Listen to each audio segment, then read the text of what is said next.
নির্বাচনের ষড়যন্ত্র এখনো চলছে, অব্যাহত রেখেছে ছোটখাটি কয়েকটি দল, যারা গণতন্ত্রকে বিশ্বাস করে না, যারা গণতন্ত্র নস্যাৎ করতে চায়।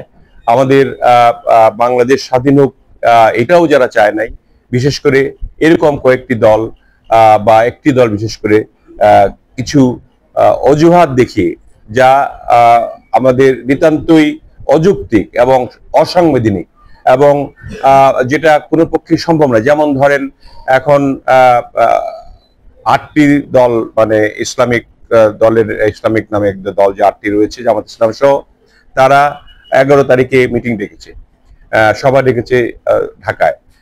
সেটা কি জন্য?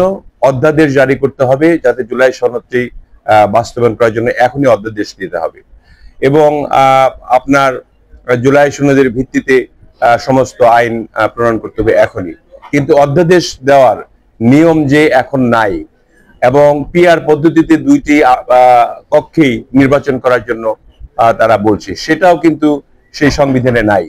সংবিধানের আওতায় এই অন্তর্বর্তীকালীন সরকার আপনার শপথ গ্রহণ করেছে, এবং এই সংবিধানের আওতায় আমরা কিন্তু এই দেশ এখন পরিচালনা হচ্ছে।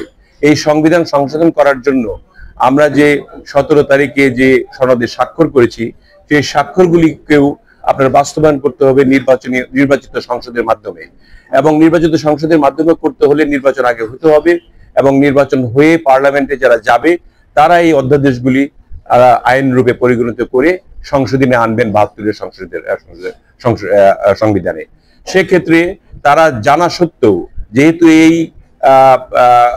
আপনার ডাক দিয়েছে 11 তারিখে যে পিআর পদ্ধতি করতে হবে, তারপরে জুলাই সনদ আপনার আইনি অধ্যাদেশ দিতে হবে। অধ্যাদেশ দেওয়ার কোনো ক্ষমতা এই সংবিধান এই সরকারকে দেয়নি। অধ্যাদেশ সাধারণত জারি হয় রাষ্ট্রপতির মাধ্যমে, যেটা রেটিফাই করতে হয় আমাদের সংসদে। কাজেই এই সমস্ত দেখে কিছুটা ষড়যন্ত্র তো মনে হয়ই, ষড়যন্ত্র আছে। এবং শুধু এই ষড়যন্ত্রে নয়, বিভিন্ন ধরনের, আপনারা দেখেন আমাদের একটি প্রার্থীকে গুলি করা হয়েছে, জনাব এরশাদুল্লাহকে, সেখানেও আপনার একটা ষড়যন্ত্রের গন্ধ আমরা পাই। সেই ষড়যন্ত্র করে এই দেশকে যারা নষ্ট করতে চায়, আমার বিশ্বাস জনগণ তাদেরকে কোনো অবস্থাতেই ছেড়ে দেবে না, এবং জনগণ তার যথেষ্ট জবাব দেওয়ার জন্য প্রস্তুত রয়েছে।